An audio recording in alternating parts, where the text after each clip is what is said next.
Hello everyone, good evening, नमस्कार, जय हिंद, राधे राधे। स्वागत है दोस्तों आपका एसजीआई कंपटीशन क्लासेस। मैं आपका मेंटोर रोहित कुमार। दोस्तों, रोज की भांति शाम 7 बज चुके हैं, आप हमारे साथ जुड़ चुके हो, जहां आप देख रहे हो दोस्तों Rajasthan police, UP police, Bihar police, यानी इसके अलावे कोई भी वनडे एग्जाम की तैयारी करते हैं आप, चाहे एसएससी हो, रेलवे हो या किसी भी अदर स्टेट एग्जाम हो, जिसमें भी जीके जीएस आता है, आप रोहित सर के साथ शाम 7 बजे एचईआई कंपटीशन क्लासेस पे ज्वाइन करके आप अपनी तैयारी को एक नए लेवल पे ले जा सकते हो, है ना। तो दोस्तों चलते हैं, शुरुआत करते हैं और देखते हैं कि आज की जो क्लास है वो क्या रहनी है खास, है ना। और सपनों की इस जंग में हम आपके साथ हैं, पूरी एसजीआई कंपटीशन क्लासेस की टीम आपके साथ है। मैं हमेशा कहता हूं कि जिस भी टॉपिक में, जिस भी सब्जेक्ट में आपको जरा सा भी कोई भी कंफ्यूजन हो, शक हो, तो आप वीडियो के नीचे कमेंट बॉक्स में जरूर बताएं, जिससे हम आपके प्रॉब्लम को बिल्कुल दूर कर सकें, हमारी पूरी टीम दूर कर सके, चाहे वो जीएस जीके जीएस हो, चाहे वो रीजनिंग हो, मैथ्स हो, इंग्लिश हो, क्योंकि मैथ्स के भी एजुकेटर बहुत जल्द होली के बाद आपको देखने को मिलेंगे। ठीक है, चलिए चलते हैं, शुरुआत करते हैं। तो दोस्तों आज का जो लेक्चर है वो लेक्चर नंबर 8 है। इस लेक्चर नंबर 8 में कई सारे क्वेश्चंस आपको पुराने मिलेंगे, कई सारे क्वेश्चंस नए मिलेंगे, कुछ अपडेटेड मिलेंगे। तो उम्मीद करेंगे कि ये सेशन बहुत जबरदस्त तरीके से रहनी चाहिए आपके लिए, है ना। चलिए शुरुआत करते हैं, देखते हैं कि आज का क्लास कैसा रहना है। तो कितने लेक्चर, कितने क्वेश्चन होंगे? तो 20 से 25 सवाल आपको हमेशा देखने को मिलता है। उम्मीद करेंगे कि 20 से 25 सवाल में कम से कम एटलीस्ट 15 से 17 सवाल आप सही करिए। 15 से 17 सवाल आप सही करिए, गलती मत करना बच्चों, क्योंकि एक्चुअली गलती करते हो तो चीजें आपके एंड से फिर गड़बड़ होंगी, है ना। ठीक है, चलिए दोस्तों, सवाल number 1, what is the standard range of a clinical thermometer. Clinical thermometer की जो मानक सीमा है वो क्या होगा? 35 degree, 45 degree, 37 degree, 45 degree, 30 degree, 50 degree, या 37.5 डिग्री, या 49.5 डिग्री, क्या होगा? और ये कुछ दोस्तों, ये आज का जो सेशन है, आपको लगेगा कि सर आप नाम क्यों नहीं ले रहे हो, किसी का रिप्लाई क्यों नहीं कर रहे हो। तो मैं आपको बता दूं कि जैसा कि आप जानते हैं, मैं रांची से दूर करीब करीब 1200-1300 किलोमीटर दूर हूं, है ना, जो आने जाने में समय लगता है। तो होली में आपकी क्लास मिस ना हो, इसीलिए सारे क्लासेस आपको प्रोवाइड हो, सारे क्लासेस प्रॉपर तरीके से मिलते रहे, इसीलिए ये क्लासेस मैंने रिकॉर्ड करा है। ठीक है, तो ये माइंड मत करना कि सर आप नाम क्यों नहीं ले रहे हो, बिल्कुल बिंदास तरीके से आप अपनी क्लास देखते रहना, और कोई इशू हो तो वीडियो के नीचे आप जरूर कमेंट करना, मैं आपको 100% रिप्लाई करूंगा। ठीक है, चलिए तो दोस्तों, क्लिनिकल थर्मामीटर की मानक सीमा क्या है दोस्तों? 35 डिग्री से 45 डिग्री, 37 डिग्री से 45 डिग्री, 30 डिग्री से 50 डिग्री, या 37.5 डिग्री से लेकर 49.5 डिग्री। तो दोस्तों ये आप देखोगे 35 से 45, क्योंकि आप जानते हैं कि जो मानव का जो टेम्परेचर है वो डिग्री सेल्सियस में 37 डिग्री सेल्सियस होता है ना। अगर फारेनहाइट की बात करते तो 98 पॉइंट समथिंग फारेनहाइट होता, है ना। तो क्या बोला, इसीलिए क्लिनिकल थर्मामीटर बोलते हैं। हमें बुखार लगा, हम जाते हैं डॉक्टर के पास, जनरली आप देखते होंगे कितना डिग्री बुखार है डॉक्टर साहब, बोलते हैं ना, बाप रे बाप 98 डिग्री तो है, 100 डिग्री है, 102 डिग्री, 103 डिग्री, तो वो हमें फारेनहाइट में बताता है। क्या बताता है? फारेनहाइट में बताता है, जबकि ये किसमें दिया है? सेल्सियस में दिया है दोस्तों, है ना। तो क्लिनिकल थर्मामीटर में जो मानक डिग्री है वह 35 से 45 है, और अगर फारेनहाइट की बात करें तो 94 से 108 है, और मानव शरीर का सामान्य तापमान जो है दोस्तों तो 97 डिग्री, सॉरी 37 डिग्री सेल्सियस है। यानी हमारा जो नॉर्मल टेम्परेचर है वो 37 डिग्री सेल्सियस है, जबकि क्लिनिकल थर्मामीटर का जो वैरी करेगा 35 से 45, और फारेनहाइट में 94 से 108। ठीक है, चलिए तो मानव शरीर का तापमान अगर हम देखें तो जैसे ये तो नॉर्मल है 37 डिग्री सेल्सियस, कितना कम हो सकता है? 35 डिग्री। कितना बढ़ सकता है? 42 डिग्री से ज्यादा नहीं। जैसे इससे ज्यादा जाएगा, मतलब आप ये समझिए कि आपके जो प्राण पखेरु हैं वो ऊपर वाले खींचने वाले, ऊपर वाले खींचने वाले हैं, मतलब स्थिति बहुत खराब हो जाएगी।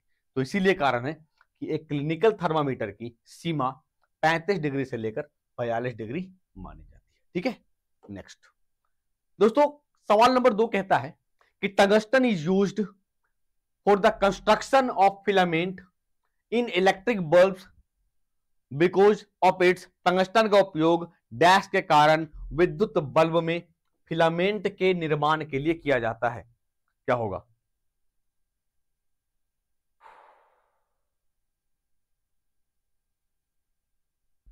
तो आखिर आप क्वेश्चन क्या बताया? आपको बता दिया कि विद्युत बल्ब में हम फिलामेंट के रूप में टंगस्टन का यूज करते हैं। बिल्कुल करते हैं। तो क्यों करते हैं?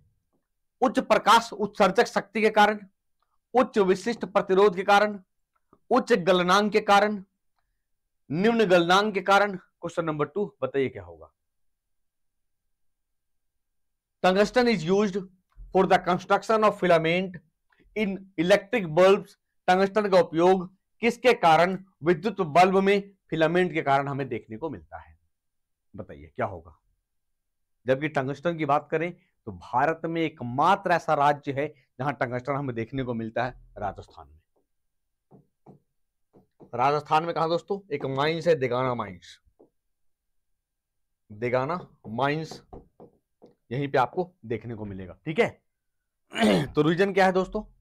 हाई मेल्टिंग पॉइंट, उच्च गलनांक के कारण टंगस्टन का यूज दोस्तों हम विद्युत बल्ब में फिलामेंट के निर्माण में करते हैं, याद रखिएगा। ठीक है, चलिए आ जाइए आगे। तो टंगस्टन में 3500 केल्विन का उच्च गलनांक, सबसे कम वाष्प का दबाव और सभी धातुओं में से सबसे बड़ी तन्य शक्ति होती है। चूंकि यह गलने से पहले उच्च तापमान तक पहुंच सकता है, इसीलिए इसका उपयोग प्रकाश बल्ब फिलामेंट्स के लिए किया जाता है। किसके लिए किया जाता है? फिलामेंट्स के लिए किया जाता है, याद रखिएगा। ठीक है बच्चों, चलो क्वेश्चन नंबर 3, ये भी साइंस का सवाल है कि if a ship moves from fresh water into sea water it will be. कहता है दोस्तों कि यदि कोई जहाज ताजे पानी से समुद्री जल में जाती है तो क्या होगा? पूरी तरह से डूब जाएगी, थोड़ी डूब जाएगी, थोड़ी ऊंची उठ जाएगी, या रिमेन अनअफेक्टेड, अप्रभावित रहेगी? क्वेश्चन नंबर 3 कहता है if a ship moves from fresh water into sea water it will be. यदि कोई जहाज ताजे पानी से समुद्री जल में जाती है तो क्या होगा? आप कमेंट बॉक्स में बताइए दोस्तों।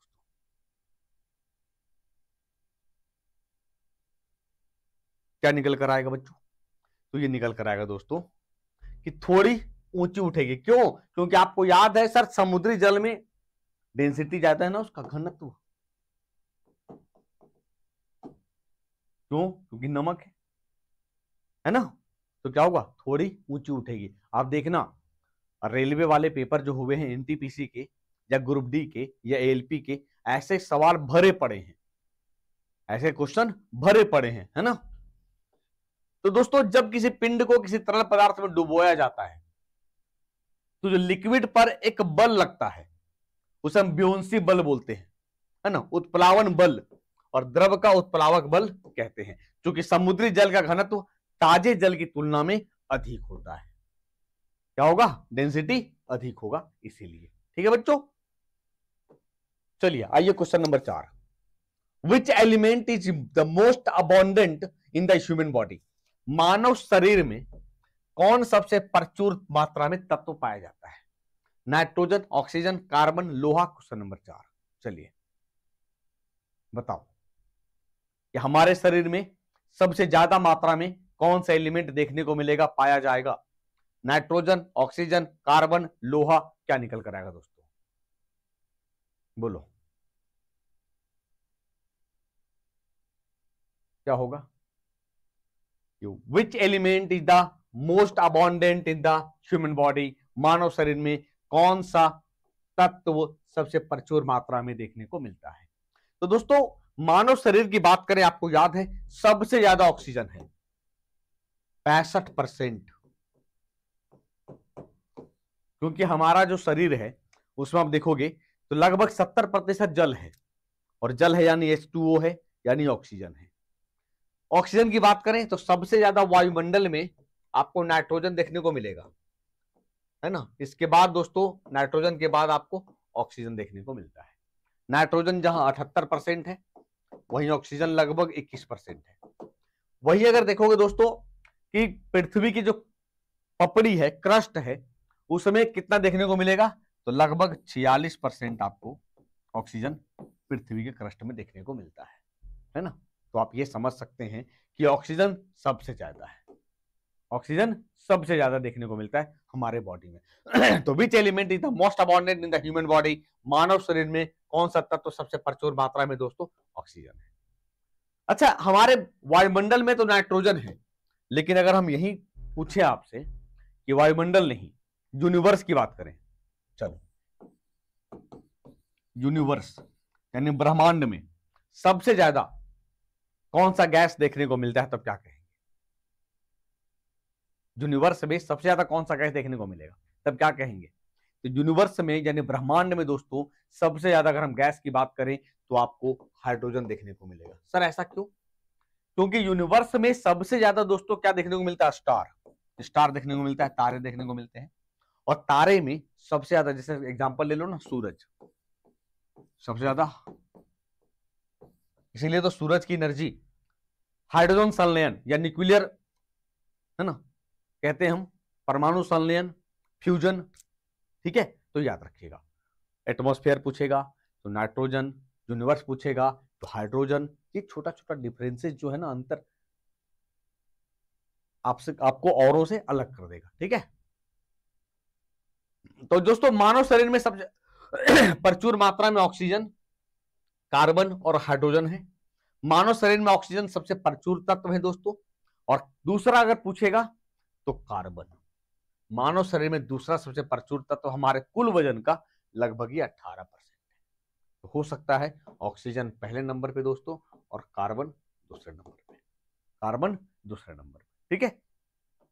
चलिए question number 5, when did the British government start ruling India directly, British सरकार ने भारत पर प्रत्यक्षता शासन करना कब शुरू कर दिया। After the battle of Plassey, Plassey के युद्ध के बाद, after the battle of Panipat, Panipat के युद्ध के बाद, after the battle of Buxar, Buxar के युद्ध के बाद, आफ्टर सिपोई म्यूटनी, सिपाही विद्रोह के बाद। क्वेश्चन नंबर 5 बताइए क्या होगा। चलो क्या निकल कर आएगा बच्चों, बताओ। तो अब देखोगे कि ब्रिटिश सरकार ने प्रत्यक्षता, आपको याद होगा दोस्तों कि ये 1857 का जो विद्रोह है ये 10 मई को शुरू हुआ था, ठीक है। और इस विद्रोह के बाद एक एक्ट आता है 1858 का, गवर्नमेंट ऑफ इंडिया एक्ट, जिसे हम भारत शासन अधिनियम 1858 कहते हैं।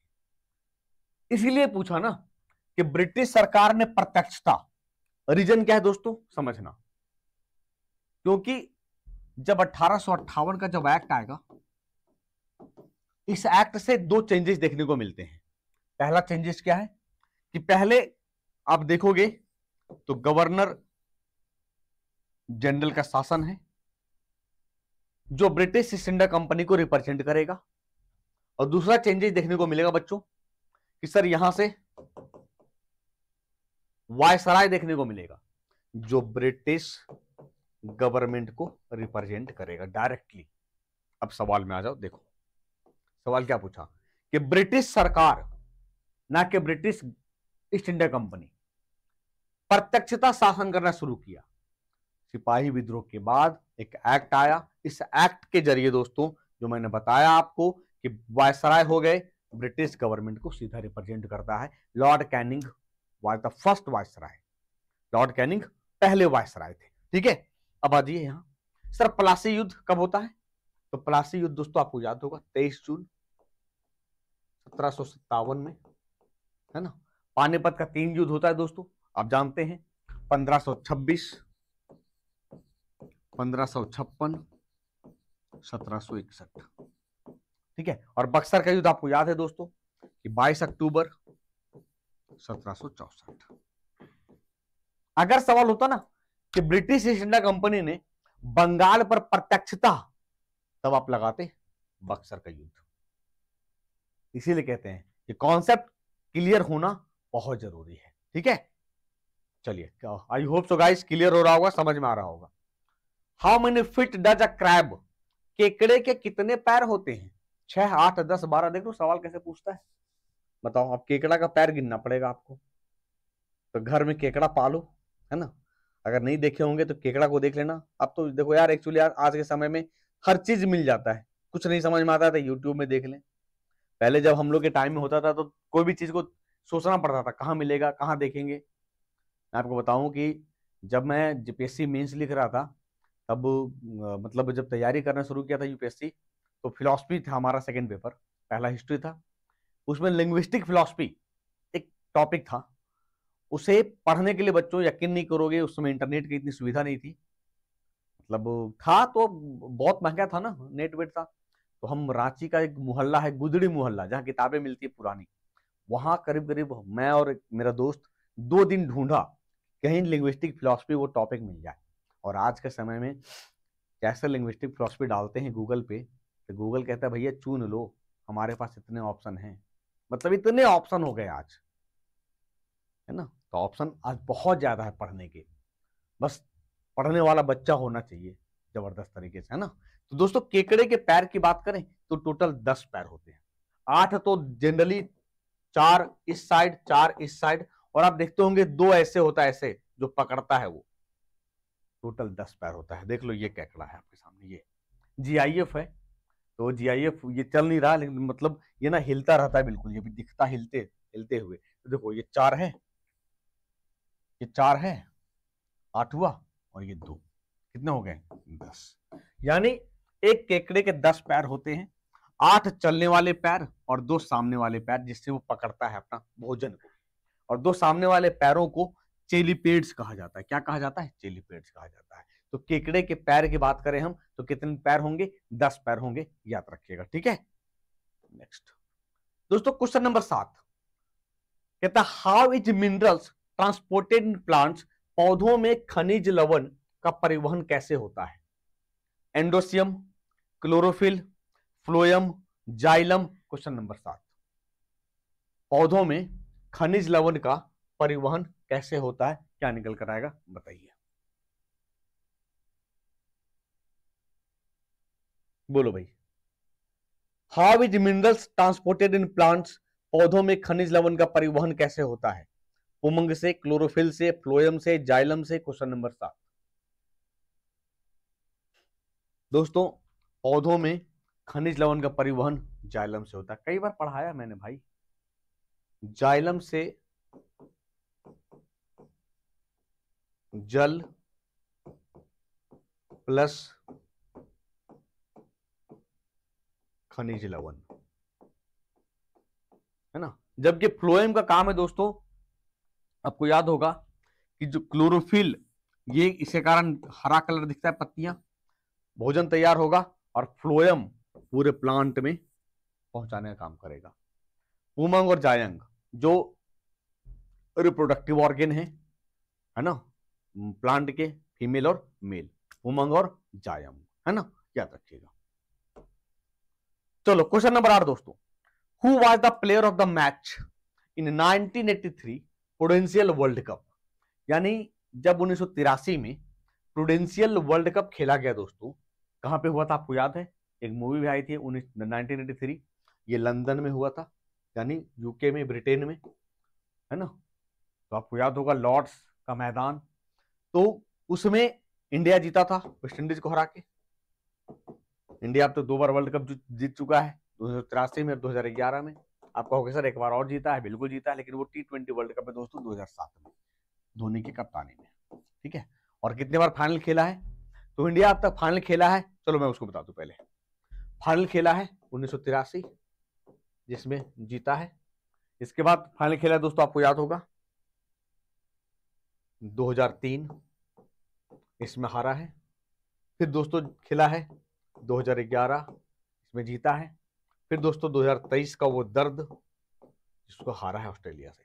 तो अब तक इंडिया 4 बार वर्ल्ड कप का फाइनल खेला है, 2 जीता है 2 हारा है, 2 जीता है 2 हारा है। भारत में कितनी बार खेला गया वर्ल्ड कप ये भी जान लो। तो 1987 में एक बार जब ये ऑस्ट्रेलिया जीता था दोस्तों, फिर 1996 में जब श्रीलंका जीता है दोस्तों, इसके बाद 1996 हो गया 2 बार, इसके बाद 2011 जब इंडिया जीता था, और फिर 2023 जब ऑस्ट्रेलिया जीत गया। यानी 4 बार इंडिया में खेला गया है, 4 बार इंडिया में खेला गया, और फिर अगली बार खेला जाएगा 2031 में। तो पता नहीं आप रहिएगा हम रहेंगे, कह नहीं सकते हैं। जब रहेंगे तो फिर अपन बात करेंगे ऐसे ही, है ना। तब तक पता चलेगा बिल्कुल, दांत वात बाल वाल सब 10 साल के बाद पता ना, 7-8 साल के बाद क्या होगा। आपकी भी शादी वादी हो जाएगी, है ना, बाल बच्चे हो जाएंगे, नहीं तो याद रखिएगा ये सब टर्म, ठीक है। आ जाओ यहाँ देखो। तो दोस्तों ये 1983 में prudential world cup player of the match की बात करें तो कौन जीता दोस्तों? मोहिंदर अमरनाथ। मोहिंदर अमरनाथ जीते थे। और 2011 के वर्ल्ड कप में दोस्तों धोनी और Yuvraj Singh player of the tournament थे, ठीक है। तो दोस्तों आप ये देख सकते हो मोहिंदर अमरनाथ जिसने 26 रन बनाए थे फाइनल में और 12 रन देकर 3 विकेट निकाला था। 1993 world cup final Lord's London man of the finals, ठीक है। Next, who is the author of the book Life of Pi? एक पुस्तक है दोस्तों लाइफ ऑफ पाई, उस पुस्तक के लेखक कौन है? डेविड मैगी, चेतन भगत, यान मार्टेल, अंगली? Question number 9। चलिए बताइए क्या होगा। तो दोस्तों लाइफ ऑफ पाई पुस्तक की बात करें उसके लेखक यान मार्टेल है। चेतन भगत कई सारे बुक है, कई सारे आप देखोगे तो मिस्टेक्स ऑफ माई लाइफ, है ना, आपको याद होगा। One night at call centre, ये भी चेतन भगत के हैं। कई सारे मूवी भी बनी है इनकी नोवेल पे, है ना। तो दोस्तों लाइफ ऑफ पाई एक 2012 की अमेरिकन सर्वाइवल ड्रामा फिल्म है। इसी नाम से यान मार्टेल ने 2001 में एक उपन्यास लिखा था।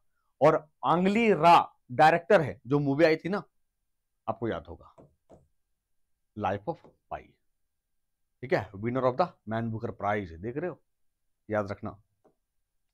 डैश के शासनकाल के दौरान मुगल चित्रकला अपने चरम पर पहुंच गई। The Mughal painting reached its zenith during the reign of? किसके शासनकाल के दौरान मुगल चित्रकला अपने चरम पर पहुंच गई दोस्तों? अकबर, जहांगीर, शाहजहां, औरंगजेब? क्वेश्चन नंबर 10 क्या होगा बताइए। Question number 10। तो आप देखोगे बच्चों किसके शासनकाल के दौरान मुगल चित्रकला अपने चरम पर पहुंच गई, तो आपको याद होगा जहांगीर के काल में।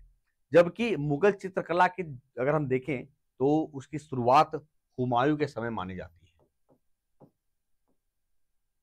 हुमायूं के समय मानी जाती है। इसीलिए जहांगीर के काल को चित्रकला का गोल्डन एरा, स्वर्ण युग बोलते हैं। जबकि शाहजहां के काल को दोस्तों आर्किटेक्चर, स्थापत्य कला का स्वर्ण युग बोलते हैं। जबकि अकबर के काल को आपको याद होगा दोस्तों कि हिंदी का गोल्डन एरा बोलते हैं, हिंदी का गोल्डन एरा बोलते हैं, याद रखिएगा, ठीक है। कई बार पूछता है सवाल आपका।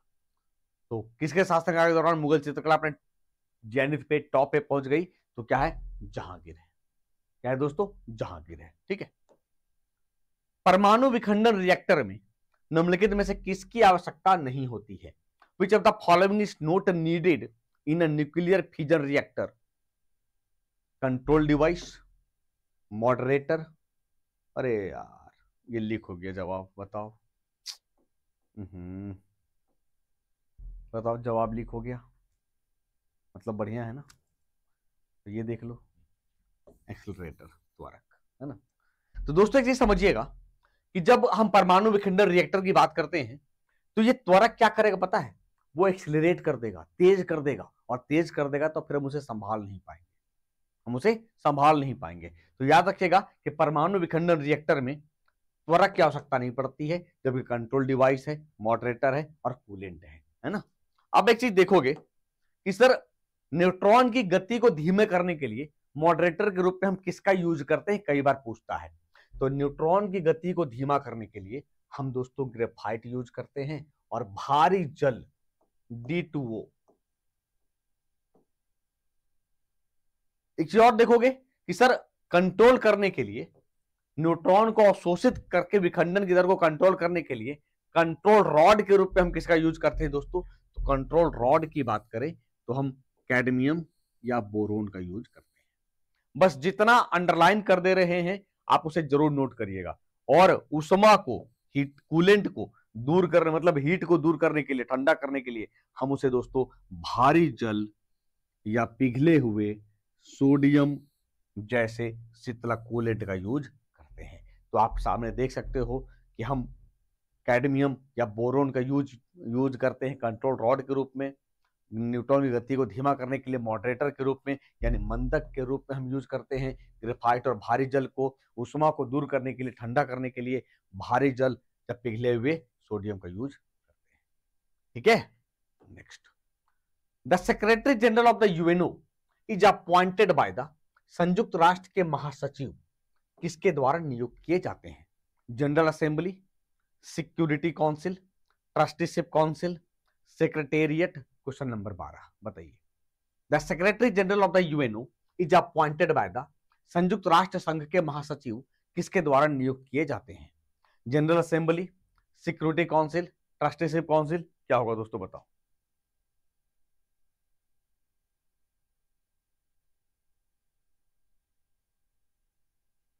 बताओ भाई दोस्तों।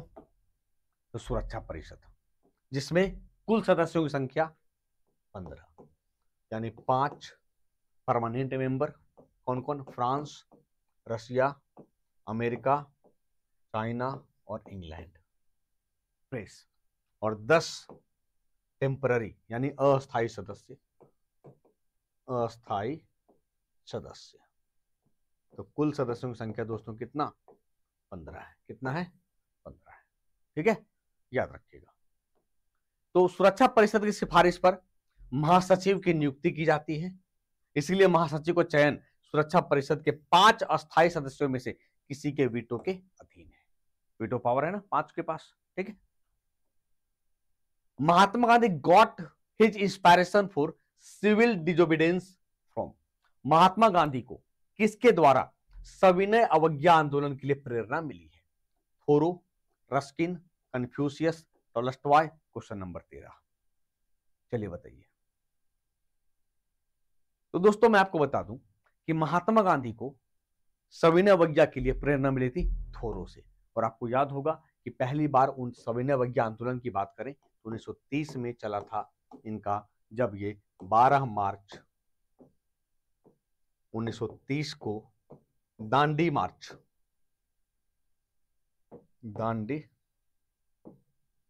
की शुरुआत करते हैं।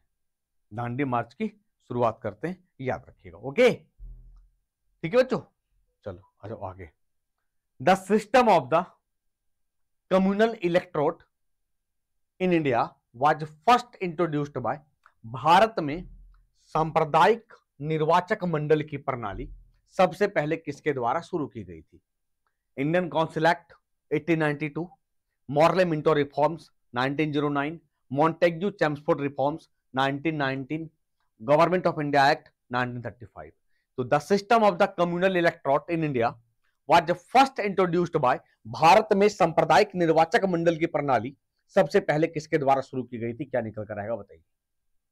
तो दोस्तों भारत में सांप्रदायिक निर्वाचक मंडल प्रणाली की बात करें हम तो सबसे पहले मॉर्ले मिंटो रिफॉर्म आप देख सकते हो, जो पहली बार जो मुस्लिम को आरक्षण की बात की गई थी दोस्तों। एक कदम और बढ़ा, सिख की बात की गई थी, है ना? तो याद रखिएगा मॉर्ले मिंटो रिफॉर्म 1909। किस योजना के तहत सरकार ने एक कृषि रणनीति पेश की जिसने हरित क्रांति को जन्म दिया? Under which plan did the government introduce an agricultural strategy which gave rise to the green revolution? First 5 plan, second 5 plan, third 5 plan, fourth 5 plan, क्या निकल कर आएगा? आराम से समझना क्या पूछ रहा है आपसे दोस्तों। ये पूछा कि तीसरी पंचवर्षीय योजना, क्योंकि आप देखोगे 1965-66 में हमें हरित क्रांति को देखने को मिलता है, जो इस बार एम एस स्वामीनाथन दोस्तों, एम एस स्वामीनाथन को भारत रत्न से सम्मानित किया गया। तीसरी पंचवर्षीय योजना की बात करें 1961 से लेकर 66, जो सबसे असफल प्लानिंग मानी जाती है दोस्तों, है ना। जबकि पहली की बात करें 1951 से 56, जिस पर एग्रीकल्चर पर जोर दिया गया। दूसरे की बात करें तो दोस्तों 1956 से 61, जिस पर इंडस्ट्री पर जोर दिया गया, और तीसरी पर फिर से एग्रीकल्चर पे लाया गया। और चौथे की बात करें दोस्तों 1969 से 74, क्यों, बीच में प्लानिंग हॉलीडे था 1966 से 69, 66 से 69 ये प्लानिंग हॉलीडे है। क्या ये प्लानिंग हॉलीडे, याद रखिएगा, ठीक है।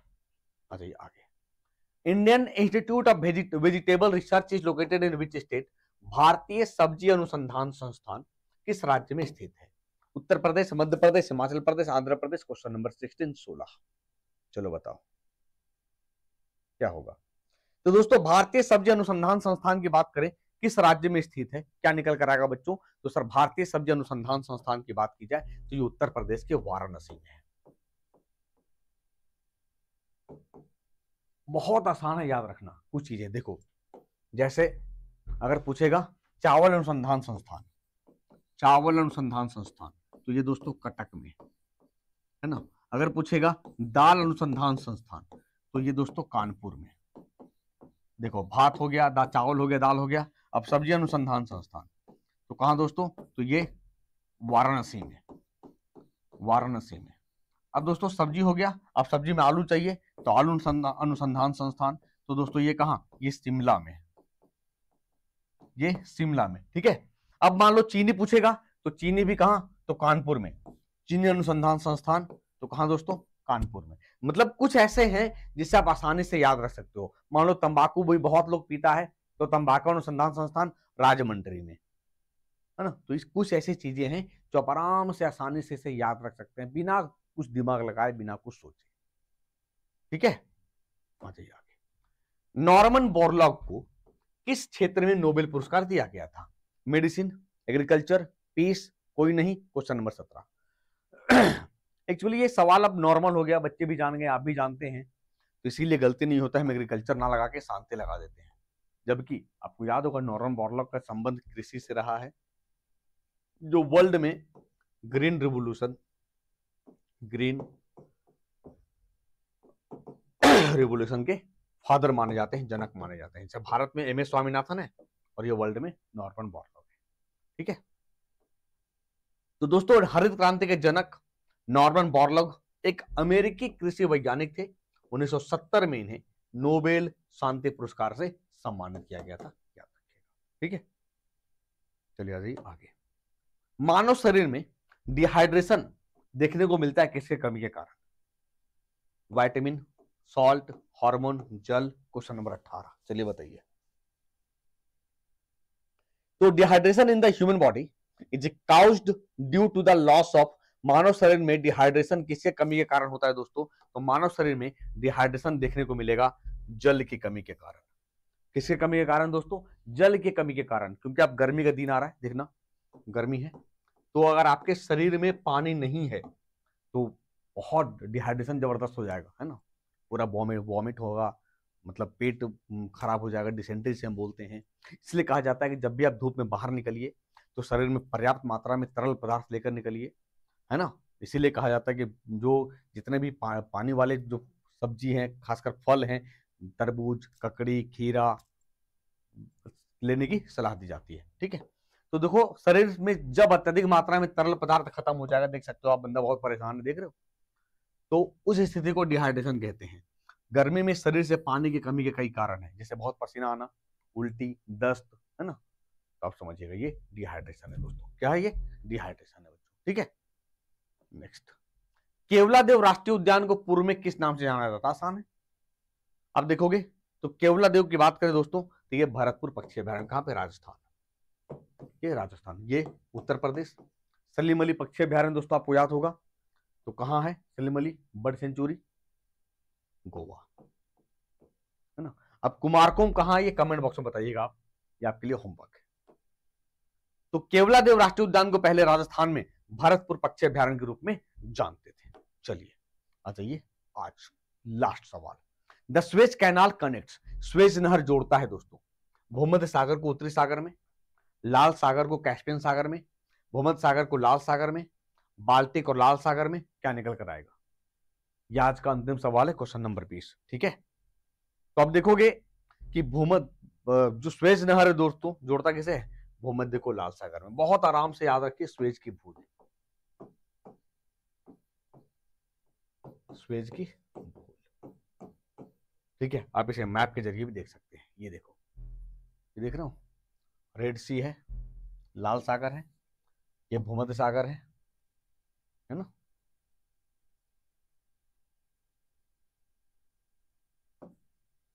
और ये स्वेज कैनाल है जो मिस्र से जुड़ा हुआ है। कोई दिक्कत यहां तक, कोई समस्या? अगर कोई इशू रहा होगा तो आप कमेंट बॉक्स में जरूर बताना टाइप करके कि सर ये क्लास कैसी लगी, है ना। बहुत उम्मीद रहता है कि आपके कमेंट का, क्योंकि देखो एक्चुअली क्या है कि अगर हम में कुछ इशू है या फिर हम समझा नहीं पा रहे हैं तो आपके कमेंट ही है जो हमें बताते हैं। ठीक है, तो दोस्तों मिलते हैं फिर सुबह 8 बजे वाली क्लास में। तब तक के लिए अपना ख्याल रखिए। थैंक यू, शुक्रिया, जय हिंद, जय भारत।